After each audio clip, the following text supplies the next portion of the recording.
Bonjour. Les conquérants habiles ne sont jamais brouillés avec les prêtres, écrit en avril 1801 Napoléon à son frère Lucien Bonaparte, alors ambassadeur à Madrid.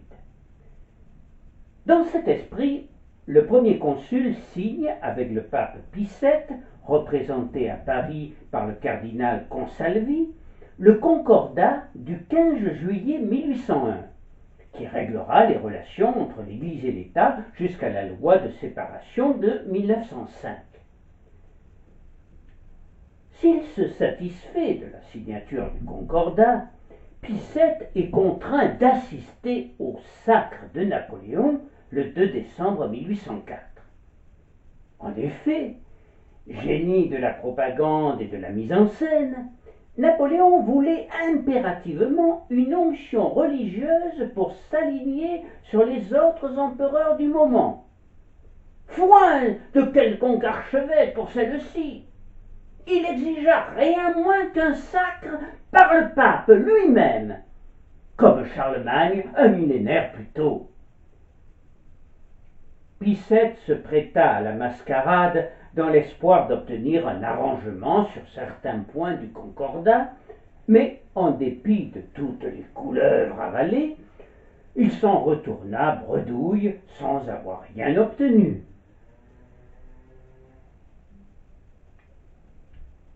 Napoléon, même si sa mère très pieuse l'éleva dans la foi chrétienne en Corse, et qu'il continuera à assister à la messe lors de son exil à Sainte-Hélène, n'était pas très attaché à la religion catholique et pas très doué dans ce domaine. Combien de fois, au cours de la prière du soir, sa mère devait tenir sa menotte malhabile pour l'aider à faire le signe de croix. Et à Brienne, il était tout à fait insensible à l'enseignement que lui prodiguaient les pères minimes. Sous les premières années de la Révolution, il est plus proche de l'être suprême magnifié par Robespierre que du Dieu des prêtres, qui pour lui n'a pas de réalité vivante, est totalement étranger à notre personne et est réfugié dans les cieux. Ah, certes, il croit en Dieu, mais pas vraiment à celui de l'Église catholique. Par ailleurs, il restera toujours attaché aux idées encyclopédistes de Voltaire et de Rousseau. Pourtant, au fil du temps, il pense que la religion doit jouer un rôle actif dans la société comme facteur d'ordre et de stabilité. Il est de plus en plus pour une religion pragmatique. Je ne vois pas, écrit-il, le mystère de l'incarnation dans la religion, mais le mystère de l'ordre social. Les prêtres sont pour lui des fonctionnaires de l'État et doivent se comporter comme tels. Le curé doit être un juge de paix naturel, le chef moral de la population.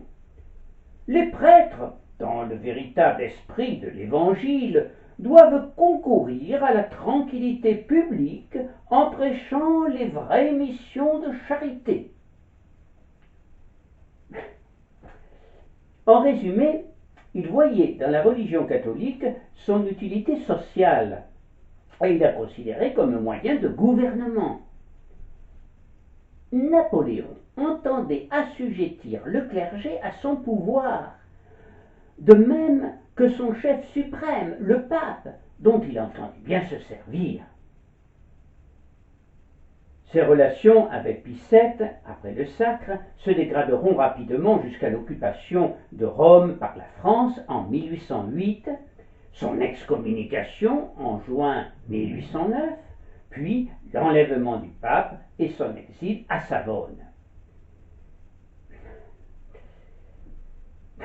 En fait, je crois que Napoléon supportait mal la religion catholique, et cela depuis toujours. J'aime mieux la religion de Mahomet, confia-t-il au soir de sa vie au baron Gourgeot. Elle est moins ridicule que la nôtre. Cette confession fit longtemps gloser sur le réel attrait de Napoléon pour l'islam, et cela dès son adolescence. À la veille de la Révolution, il écrivit un petit conte oriental, Masque prophète, dans lequel un imposteur se faisait passer pour un envoyé de Dieu. Il lisait alors et annotait l'histoire des Arabes, en 4 volumes, de l'abbé de Marigny, de même que les mémoires sur les Turcs et les Tartares du baron de Toth.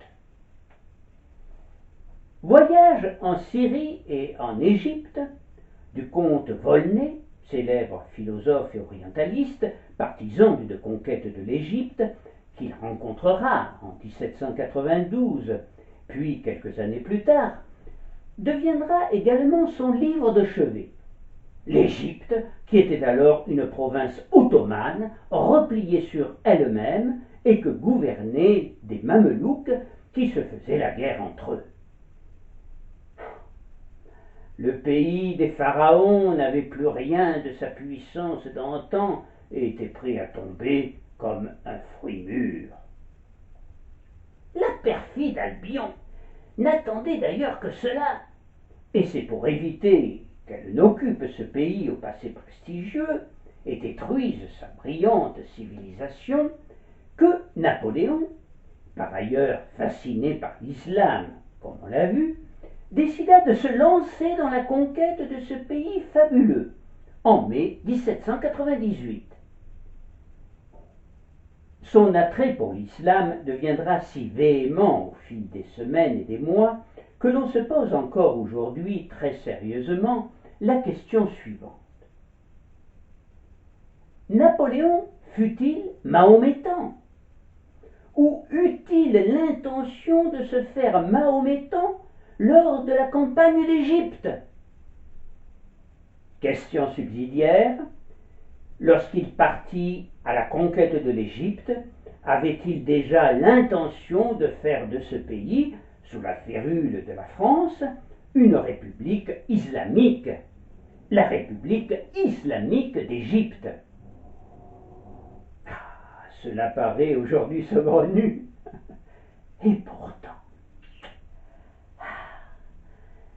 Napoléon rêvait-il d'être un nouveau Mahomet, qu'il admirait comme tacticien militaire hors pair, orateur exceptionnel, qui savait motiver ses troupes et sage législateur? Rien n'est moins sûr.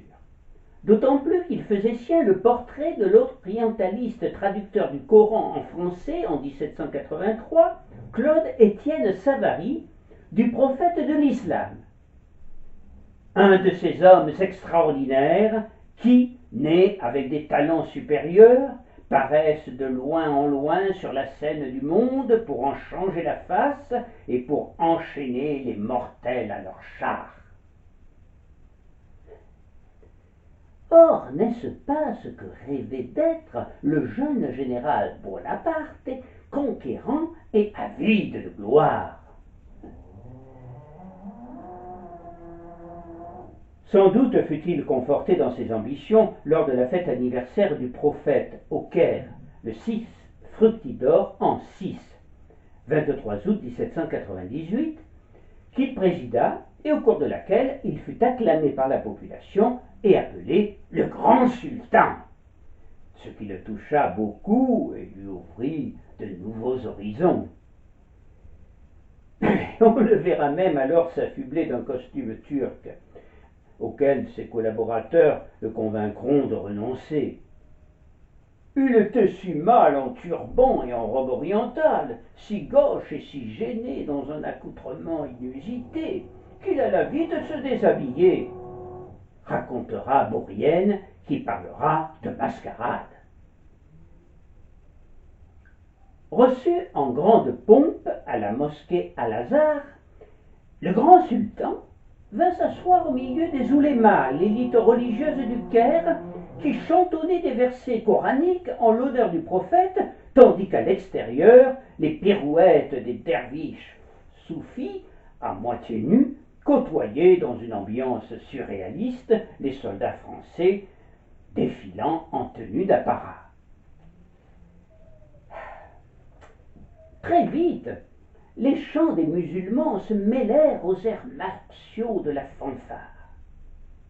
Au cours de cette journée mémorable, le nom d'Ali Bonaparte lui fut décerné. Un mois plus tard, lors du 6e anniversaire de la République française, Napoléon conçut lui-même le drapeau national de l'Égypte française, un drapeau tricolore frappé d'un passage du Coran. C'est alors qu'il aurait fait ébruiter la rumeur qu'il serait prêt à se convertir à l'islam. C'est ce qui fit dire, il y a quelques mois, à l'historien américain Joan Cole, non sans une pointe d'ironie, « Les Jacobins français, qui avaient célébré le culte de la raison à Notre-Dame de Paris, envahi et soumis le Vatican, était en train de créer la première république islamique moderne du monde. » Ce qu'il faut savoir aussi, c'est que Napoléon, qui étudia le Coran, dans la nouvelle traduction de Claude-Étienne Savary, à bord de l'Orient, le navire qu'il avait amené en Égypte et portait un nom prédestiné, voyait alors dans l'islam un monothéisme pur, proche du déisme des philosophes des Lumières. Lui, le fils de la Révolution, se persuada que les idéaux et les doctrines des philosophes des Lumières et ceux de l'islam étaient semblables ou très proches. Quant aux pharaons de l'Église antique, loin de les considérer comme des despotes, la République française avait vu en eux des précurseurs des Lumières. Dans ce contexte, Napoléon, en occupant l'Égypte, n'entend pas lui apporter la civilisation occidentale, mais rapporter les sciences et les arts dans leur pays natal, car il est persuadé, et avec lui tous les intellectuels du XVIIIe siècle, que la civilisation est née sur les bords du Nil avant d'être transmise aux Grecs, aux Romains et à l'Europe entière. C'est la raison pour laquelle il associa de nombreux savants, érudits, philosophes, artistes à cette entreprise généreuse. Lorsque les 50 000 Français qui l'accompagnaient, sans trop savoir où ils allaient, quand ils s'embarquèrent à Toulon et à Marseille en juillet 1798, mirent pied sur le sol égyptien, la population les regardèrent comme des êtres venus d'une autre planète, et elle fut stupéfaite de lire une proclamation imprimée en arabe que Bonaparte leur fit distribuer, et qui était une véritable proclamation de foi musulmane. La version française de celle-ci avait été expurgée pour ne pas choquer les soldats de la République. Bonaparte, s'adressant aux Égyptiens, dont beaucoup étaient inquiets et dubitatifs, et s'exprimant au nom de Dieu, le bienfaiteur, le miséricordieux, y affirmait: « Égyptiens, on vous dira que je viens pour détruire votre religion. C'est un mensonge, ne le croyez pas. Répondez que je viens vous restituer vos droits, punir les usurpateurs. Je respecte Dieu, son prophète Mahomet et le glorieux Coran. » Allant encore plus loin, il ajoute: « Nous sommes de vrais musulmans. N'est-ce pas nous qui avons détruit le pape qui disait qu'il fallait faire la guerre aux musulmans? N'est-ce pas nous qui avons détruit les chevaliers de Malte parce que ces insensés croyaient que Dieu voulait qu'ils fissent la guerre aux musulmans? » À ses soldats, dans une proclamation qu'il fit afficher sur les navires, il précisa qu'il ne venait pas en Égypte avec une mentalité de croisé, mais avec une démarche très nouvelle, novatrice. Et il leur demanda de respecter non seulement les mœurs du pays qu'ils allaient conquérir, mais sa religion. Soldats, vous allez entreprendre une conquête dont les effets sur la civilisation et les commerces du monde sont incalculables. Les peuples avec lesquels nous allons vivre sont mahométans. Leur premier article de foi est celui-ci: il n'y a pas d'autre Dieu que Dieu, et Mahomet est son prophète. Ne les contredisez pas. Agissez avec eux comme nous avons agi avec les Juifs, avec les Italiens. Ayez des égards pour leurs muftis et leurs imams, comme vous en avez eu pour les rabbins et les évêques. Ayez pour les cérémonies que prescrit l'Alcoran, pour les mosquées, la même tolérance que vous avez eue pour les couvents, pour les synagogues, pour la religion de Moïse et de Jésus-Christ. Les légions romaines protégeaient toutes les religions. Vous trouverez ici des usages différents de ceux de l'Europe. Il faut vous y accoutumer. Un an plus tard, léguant à Kléber le commandement de l'armée d'Orient, il lui écrira: il faut se donner les plus grands soins pour persuader aux musulmans qu'on aime le Coran et qu'on vénère le prophète. Néanmoins, le futur empereur ne recule devant rien quand la situation se détériore. En octobre 1798, après une révolte des habitants du Caire, encouragée par les agents du sultan, il oppose une répression féroce pendant 4 jours. 4 jours d'effusion de sang et de terreur. Il n'hésite pas même à pilonner la mosquée Al-Azhar. Puis il fait afficher une proclamation pour le moins stupéfiante pour mettre en garde contre une nouvelle tentative de rébellion.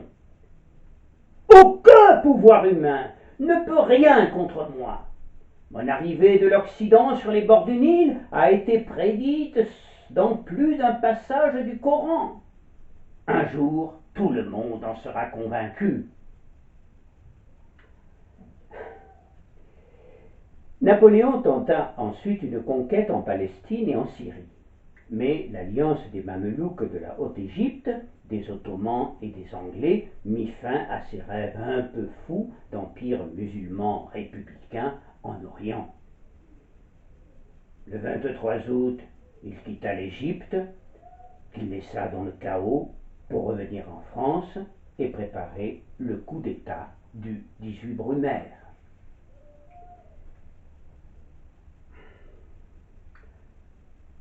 Je posais la question de savoir si Napoléon était sincère lorsqu'il envisagea de se convertir à l'islam, ou bien s'agitait-il d'un calcul cynique, comme semblerait le démontrer ses propos tenus devant le Conseil d'État en août 1800. C'est en me faisant catholique que j'ai gagné la guerre en Vendée, en me faisant musulman que je me suis établi en Égypte, en me faisant ultramontain que j'ai gagné les esprits en Italie. Si je gouvernais un peuple juif, je rétablirais le temple de Salomon. En tout cas, ce qui est sûr, c'est qu'il était sincère quand il faisait des louanges du prophète si mal compris en Europe, et qu'il affirmera à Gourgeot, comme on l'a vu précédemment, que la religion de Mahomet est la plus belle et la moins ridicule, bien moins ridicule que la nôtre.